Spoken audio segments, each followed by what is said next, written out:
The story begins in the massive city of Hong Kong. A gigantic tsunami has struck the city. It was the worst tsunami in Hong Kong's history. It was so devastating that the seawater completely swallowed the entire city. As a result, thousands of people lost their lives. The streets, houses, and everything else there were completely destroyed. However, those who managed to survive the tsunami joined together and tried to find shelter to save their lives. But the tsunami's current was so powerful that it dragged the entire city underwater, and the water level kept rising so much that every street and building in the city was completely submerged. However, there was only one building that was so tall the floodwaters couldn't swallow it. As a result, the people who had taken shelter inside that building were the only ones who survived. Then we see that the tsunami grows even stronger, and within moments, it completely wipes out the entire city of Hong Kong. About 5 years pass after that event. Here, we meet a young woman named Misun. Misun had been lying in bed, reliving those horrifying nightmares. They were the memories of what happened to them 5 years ago. Even now, Misun still hasn't forgotten that terrifying tsunami. That's why she still wakes up startled after dreaming about it from time to time. But throughout these 5 years, she has tried her best to erase those terrible memories from her mind and to start each new day with a fresh beginning. But even now, that fear still refuses to let her go. Misun lives in a very tall building here that has almost been destroyed. But compared to the other buildings, it's still in slightly better shape. And Misun has been living in this building for a long time. However, there was no one else here with her. She lives here all by herself. To protect the food she has for survival from being stolen by enemies, she hides it beneath the piles of trash inside the building. In other words, she hides the food beneath piles of trash so that no one would ever suspect there could be food hidden there. Since the situation all around them is now extremely dangerous, food has become very scarce throughout the city. Where Misun lives, there isn't any clean drinking water anywhere nearby. So Misun has collected every bottle, can, and container with a lid that she could find from the surrounding area. She keeps them all with her because whenever it rains, she collects rainwater in those bottles, and she drinks that water throughout the entire year. She has also built a hidden water storage area on the roof of the building. She goes there every morning, and that's where she makes herself some coffee. She has an old radio. Every morning, while drinking her coffee, she listens to that radio. It gives her a little sense of comfort in her chaotic life. The truth is, she listens to songs that had been recorded long ago through that radio. Right now, it's winter, and during the winter mornings, she has another daily routine. Every morning when the fog settles and tiny droplets of water form, Misun collects them using a dry cloth. Then she wrings out the cloth, collects the water, boils it to purify it, and stores it in her hidden water supply. Because during the summer, she needs a large amount of water. Misun also has a diary where she keeps track of her food and water supplies. Using that diary, she knows exactly how much water she uses each day, and after using it, she also knows how many liters of water she still has left. That way, if her water supply starts running low, she can use it more carefully and make it last longer. Keeping those records is extremely important for her, because during several months of the year, no matter how hard she tries, she can't find even a single drop of water anywhere. But this year, Misun was extremely worried about her water supply because several months had already passed and there was still no sign of rain. That's how Misun goes about finishing all of her daily tasks. Then she eats the cup noodles she has stored away. She has collected a large supply of cup noodles, but she's grown tired of eating the same food every day. So whenever she eats, she remembers those days when she used to enjoy her favorite meals at fancy restaurants with her friends, and they always had a great time together. Misun also has a pair of binoculars.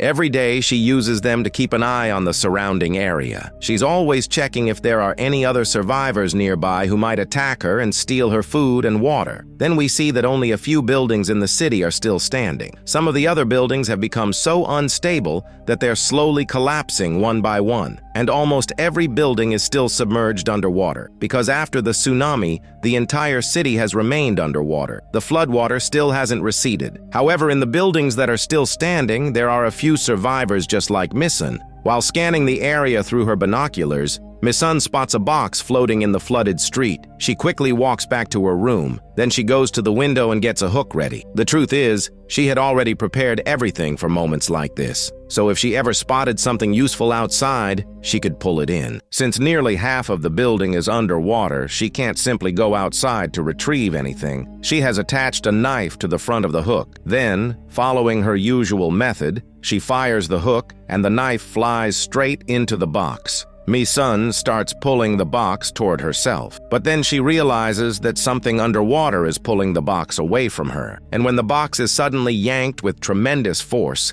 Misun is slammed against the window. But even then, she uses every bit of strength she has to keep pulling the box. Misun realizes that some powerful creature must be pulling it from below, but she refuses to give up and yanks the box with all her strength. As a result, the creature finally lets go of the box. Misun somehow manages to pull the box all the way to her, and at that very moment, the creature suddenly leaps out of the water with such tremendous force that water rushes into Misun's room from outside. At that moment, Misun realizes that giant sea creatures may have made their way into the city. Then Misun opens the box to see what's inside. She finds that most of the items inside the box are just trash, but among them, she discovers a bottle of liquor. Other than the bottle, there's nothing else inside that she can actually use. So she decides to keep it. Then she heads up to the rooftop once again. But on her way there, she stares at a dark apartment. Perhaps it holds some memories for her. A little while later, she reaches the rooftop.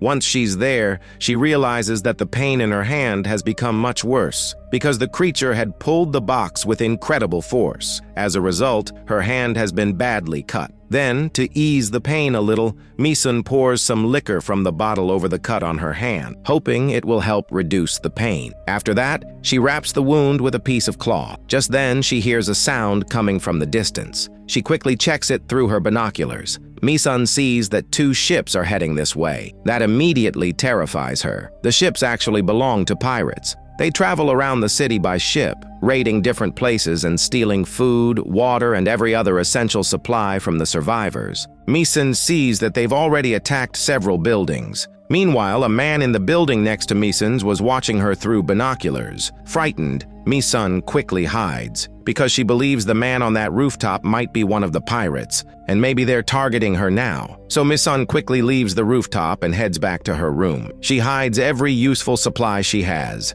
Then she scatters all the trash she has throughout the room, so the pirates will think there's nothing here except garbage. After that, she covers the floor with dust and dirt, so the place looks like it has been abandoned for many years, as if no one has been living there at all. Then she hides herself in a safe spot. A short while later, the pirate crew arrives at Misun's building. They begin searching every corner of the place. Just then, Misun is startled by the sound of gunfire. The pirates were trying to make sure whether anyone was hiding there, because one of their men had seen something move, so he thought someone was hiding there. After spotting Misun from the rooftop, he had brought everyone here, but his suspicion turns out to be wrong, so the others believe he must have been mistaken. Then they search the entire building thoroughly, but they don't find any food, water, or any useful supplies, because Misun had hidden them extremely well. So before long, they all leave the building. Misun finally feels a huge sense of relief. However, among the pirates,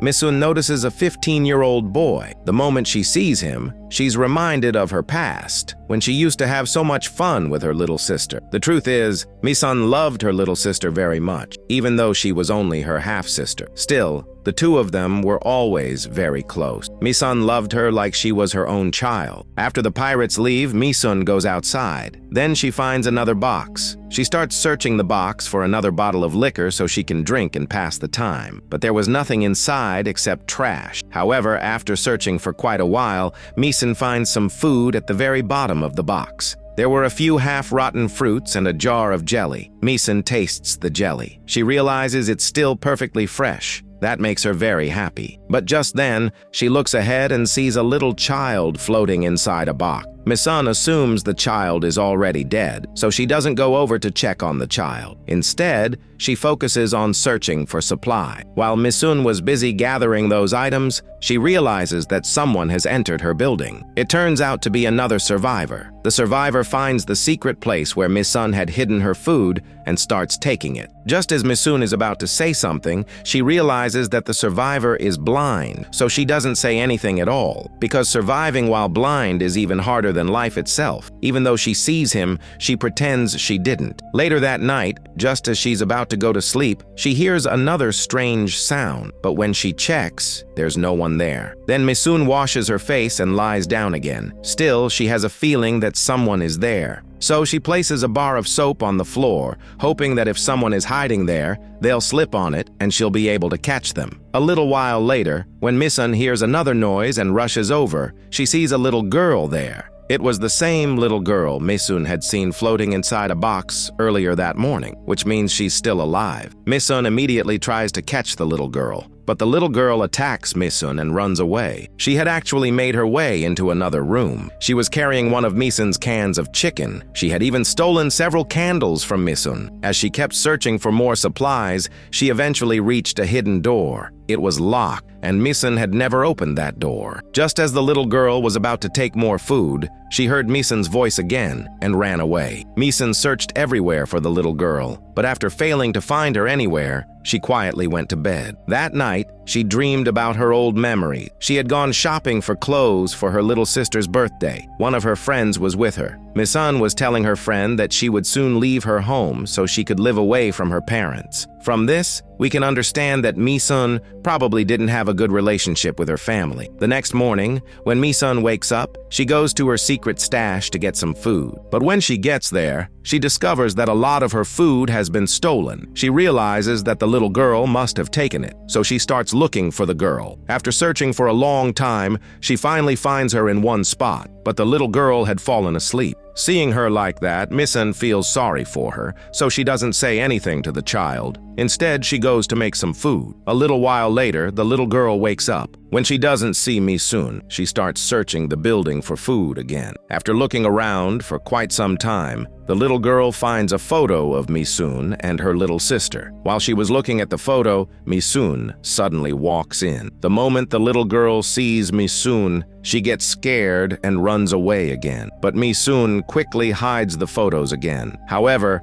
while putting them away, one photo is accidentally left outside, and Misun doesn't notice it. She closes the locker and goes back to cooking. After the food is ready, she goes to the little girl. She gently earns her trust and brings her along. The truth is, seeing this little girl reminds Misun of her younger sister. She serves the little girl something to eat. At that moment, she remembers that day when it was her little sister's birthday. To celebrate her birthday, their parents gave her little sister a necklace as a gift. But Misun wasn't happy at all. She became very angry with her family because they loved her little sister more than they loved her, and they always ignored Misun. But that doesn't mean she didn't love her little sister. She loved her deeply. She just wanted her family to care about her too. According to their family's tradition, the necklace should have been given to the eldest daughter. But they neglected Misun so much that they broke their own family tradition and gave it to their younger daughter instead. Because of that, Misun had a huge argument with her family. As a result, she left home. Then we return to the present. We see that the very necklace Misun had argued about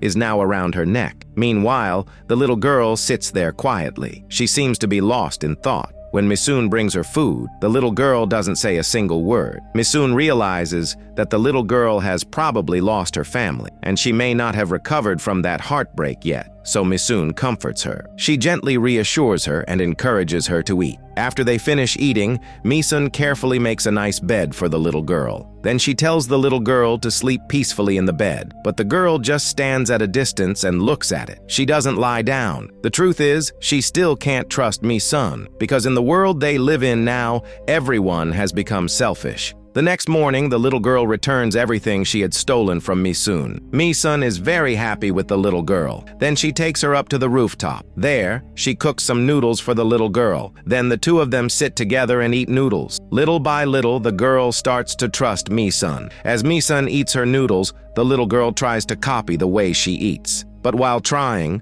the noodles fall all over her face. Seeing that, Misun bursts into laughter. Then Misun asks the little girl her name. The little girl tells her that her name is Himi. Laughing and having fun together, the two of them spend the entire day. That night, Himi falls asleep in the bed that Misun made for her. Misun is lying right beside her. Meanwhile, Himi quietly cries so Misun won't notice. But after a while, Misun realizes what's happening. Misun asks, "Himi, what's wrong? Why are you crying?" But Himi doesn't say a word. Then Misun tells her, "I know that at your age, it's completely normal to cry after everything you've been through. You've lost your entire family, and you're surviving all by yourself. But that also proves that you're a very strong girl, so you have to stay brave. That's the only way you'll survive." Himi replies, "I'm not crying because of my family. I'm only crying because of my mom. I truly believe that my mom is still alive. That's why I've been searching for her everywhere. And you know what? I even built a boat so I could go look for my mom. I hope I'll find her very soon." After that, Himi and Misun both fall asleep right there. The next morning, Misun takes Himi back up to the rooftop, and she starts doing her daily tasks with Himi. But while Misun was busy with her work, Himi was playing with the rooftop door. However, while playing, she makes a huge mistake. Because of her mistake, the rooftop door gets locked from the inside, which means they won't be able to leave the rooftop until someone opens the door from inside. Misun becomes extremely scared because all of their important supplies and food are inside the building. But Himi tells her not to panic. She takes a wire cutter and easily opens the lock on the door. Misun is quite surprised. She explains to Himi that she should never do something like that again. Then Misun goes back to continue cooking. But there she notices that the necklace she was wearing is missing, and just then, she hears a sound coming from outside. She checks through her binoculars and sees that the pirates are coming back again. So she quickly takes Himi and hides with her inside the building. After a while, she sees that the pirates have left. Then she comes out again with Himi. This time, Misun is giving Himi a bath. Himi tells Misun that they should escape from this building, because the pirates may have discovered this place.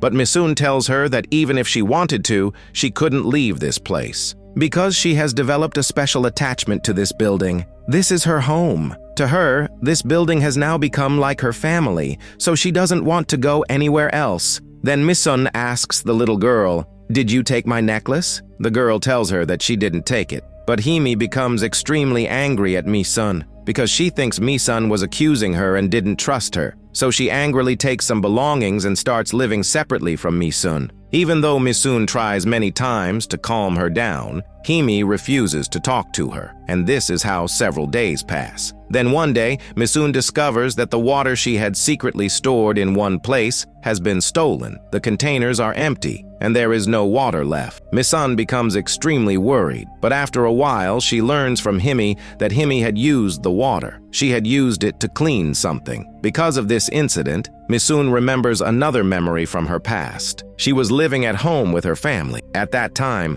a news report was playing on TV. The news said that a massive storm was approaching a nearby city, and it could take the lives of hundreds of people. But even in that situation, Misun's mother was still focused on arranging her marriage. Because of this, Misun had another argument with her mother that day. But that night, the biggest disaster happened. The same disaster that occurred 5 years ago. During that tsunami, Misun's entire family died. She was the only one who managed to survive. The next morning, when Misun wakes up, she sees Himi and mistakenly thinks she is her little sister. Then she notices that Himi is about to turn on a light, but Misun immediately stops her. She tells her that using electronic devices here is not safe at all, because there is water all around them, and it could cause a major accident at any moment. Then Himi asks Misun about that locked room. Misun tells her that the room is filled with trash and garbage, so she keeps it locked because a terrible smell comes from inside that room. A little while later, Himi finds Misun's old radio, and when she turns it on, the radio receives a signal. A message from the government starts playing on the radio. The message says,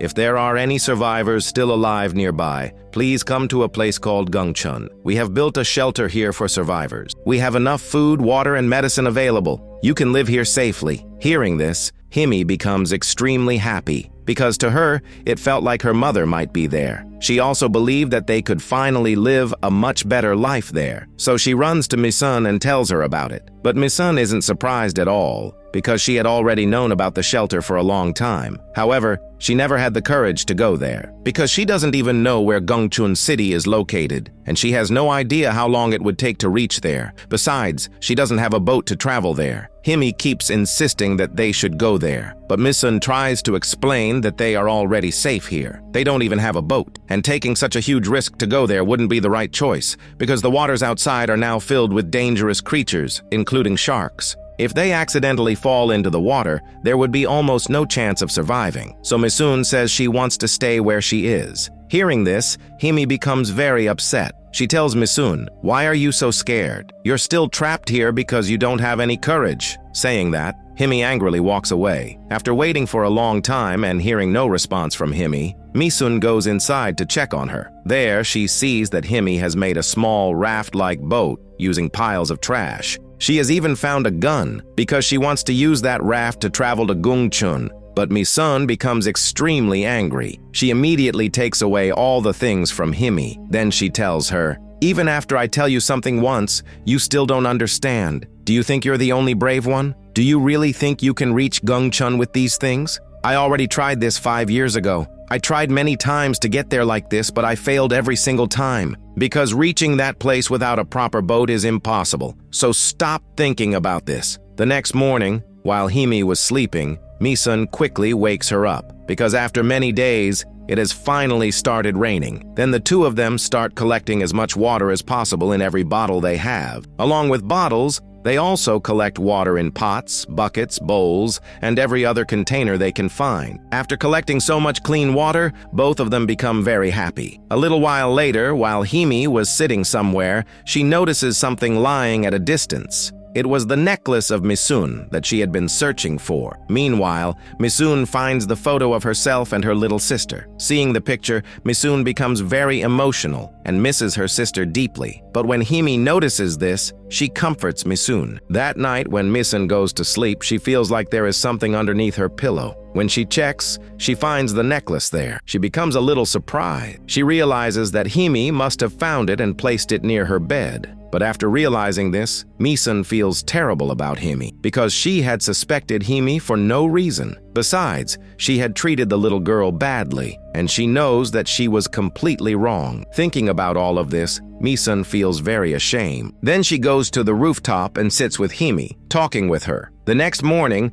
we see that Himi herself is trying to build a boat. She has collected different materials from all around the building, and after a lot of hard work, she somehow manages to build a small boat. Then she brings Misun there to surprise her. And when Misun sees the boat, she becomes extremely happy. After that, Misun has another flashback from her past. She remembers the day when her little sister noticed that she was upset and gave her the necklace to wear. Her sister told her that she would take it back later. But before she could get the necklace back, the tsunami suddenly struck that night. Because of that, Misun could never return the necklace to her sister, and she had always regretted it. So Misun takes the necklace and goes to Himi. She gives the necklace to Himi as a gift, because in Himi, she sees her little sister. Himi becomes extremely happy. From the next morning, the two of them start preparing. They gather all their essential supplies and place everything inside their boat, because they are going to leave very soon with all these supplies. So Himi was happily working. But while working, she was listening to her favorite songs through her headphones. However, by mistake, her hand touches the radio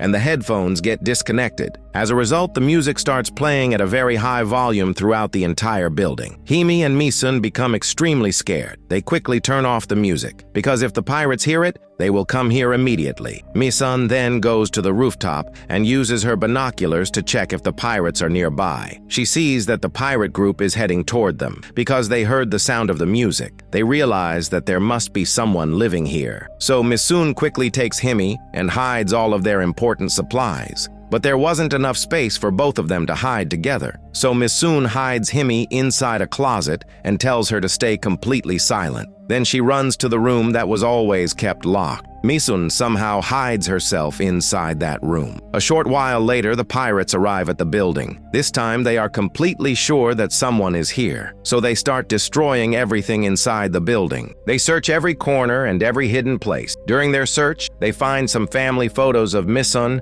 her sister, and the rest of her family. Because of this, they become completely certain that someone is living here. So they start searching every single room. They destroy all of Misun's belongings and turn everything upside down. After a while, one of the pirates enters the room where Misun is hiding. The moment he enters the room, he notices a terrible smell. So he starts looking around the room more carefully. After a while, when he lifts up a piece of cloth, he discovers several dead bodies underneath. The bodies have already decomposed and are spreading a terrible smell. Seeing this, the man becomes completely disturbed. Meanwhile, Misun can clearly understand that someone has entered the room. She becomes extremely terrified, and to stop herself from making any sound, she starts thinking about her past. She remembers the time when the tsunami had completely struck their city. Back then, she was trying to escape with her sister, along with all the other people in the city. Hundreds of people were running through the streets. Because of the massive crowd, some people fell under others' feet and died. Others were swept away by the powerful tsunami wave. But somehow, Misun managed to run all the way to the top of this building with her sister. Meanwhile, the pirates discovered the large amount of food that Misun had hidden in her secret storage area. At the same time, the 15-year-old boy from their group walks toward the closet, the place where Himi was hiding. He carefully looks around there, and eventually the boy finds Himi hiding there. As a result, the pirates capture Himi and take her hostage. Meanwhile, Misun hears Himi screaming and realizes that the pirates have caught her. This immediately reminds Misun of her little sister. She remembers the time when they were running to the top of this building. But even inside that building, there was a huge crowd of people. Because of the overwhelming crowd, Misun lost her sister. When Misun finally reached the rooftop, she realized what had happened. But by then, the entire building was already almost completely flooded up to the rooftop. Now, to save Himi, Misun gathers all her courage and walks in front of the pirates. She tells them to let Himi go, but the pirates don't listen to her at all. Instead, they all start looking at Misun in a disgusting way. One of the men ties Misun up and tries to do something horrible to her, but their leader stops him. He tells him not to do that. He says, "We can do that later." Because they still had a lot of work left to do, they didn't do anything to Misun and Himi. Instead, they take both of them onto their boat so they can use them whenever they need. They also bring all of Misun's food and water supplies onto their boat. Meanwhile, one of the men starts threatening Himi. Himi sits there trembling in fear. When Misun sees this, she feels extremely upset. Seeing Himi repeatedly reminds Misun of her little sister, whom she lost because of the tsunami. But this time, she won't make the same mistake again. Even though she couldn't save her little sister, she will never let Himi be taken away from her. So Misun starts planning how she can attack them. However, the pirates have tied her hands. Misun uses all the strength she has in her body and pulls the rope around her hands as hard as she can. But it doesn't help at all, because there was a man standing behind her. Using the rope tied to Misun's hands, he suddenly pulls her backward and throws her into the water. Then the man jumps on top of Misun. He tries to choke her to death. But luckily, Misun notices a broken CD case nearby. She somehow grabs the case and hits the man with it, but it doesn't cause much damage. Instead, the man becomes even angrier. He then pushes Misun under the water, but Misun still refuses to give up. She somehow drags herself and the man toward a specific place where she had seen a gun earlier. She grabs the gun and shoots the pirate, killing him instantly. However, the sound of the gunshot alerts all the other pirates. They immediately rush there, but by then, Misun has already hidden herself, so they start searching the entire area for her again. At one point, a guard hears Misun's crying coming from a distance. He follows the sound and enters a room, but it was actually one of Misun's traps. She was sitting there holding a sharp weapon in her hand, and whenever a pirate enters, Misun immediately attacks him with the weapon and kills him. Using this strategy, she traps and kills several more pirates. Then she grabs a knife and goes to find her radio, because the radio is very important for reaching Gongchun. Through the radio, they can get information about Gongchun. However, a few pirates hear Misun's footsteps, but Misun was already prepared. So when the pirates approach her, she immediately attacks them with the knife and kills them. There are still many pirates alive, but Misun keeps setting traps and takes them down one by one. Meanwhile, one female pirate is still alive, but just as she is about to attack Misun,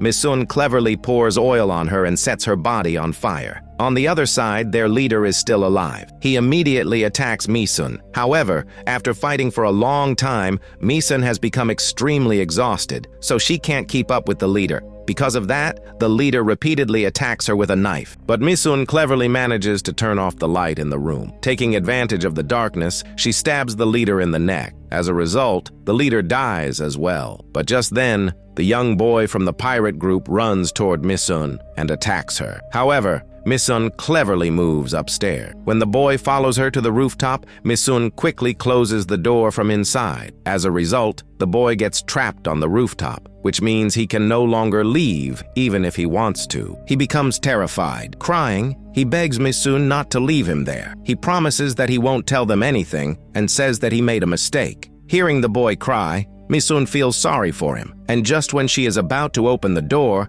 the boy suddenly gets angry and starts shooting at her. Misun realizes that the boy is not a good person. If she lets him out, he will attack both of them again, so she leaves the boy trapped there and walks away. Meanwhile, there is another pirate with Himi. He was guarding her. Misun makes a plan to take him down. Because the pirate has a weapon, she can't just approach him and attack directly. So Misun uses the hook near her window, the same hook she used to pull in the boxes. She cleverly turns the hook into something like an arrow. Then she aims at the pirate and shoots it toward him, but it doesn't work. She misses the target. However, the pirate can't figure out where the arrow came from. While he is looking around, Himi gets the chance to push him with all her strength. But as the pirate falls, he grabs Himi as well. As a result, both of them fall into the water. The pirate starts swimming toward their boat, but there was a huge creature waiting there. The creature immediately swallows the pirate whole. Meanwhile, Misun struggles with all her strength and somehow pulls Himi out of the water. After that,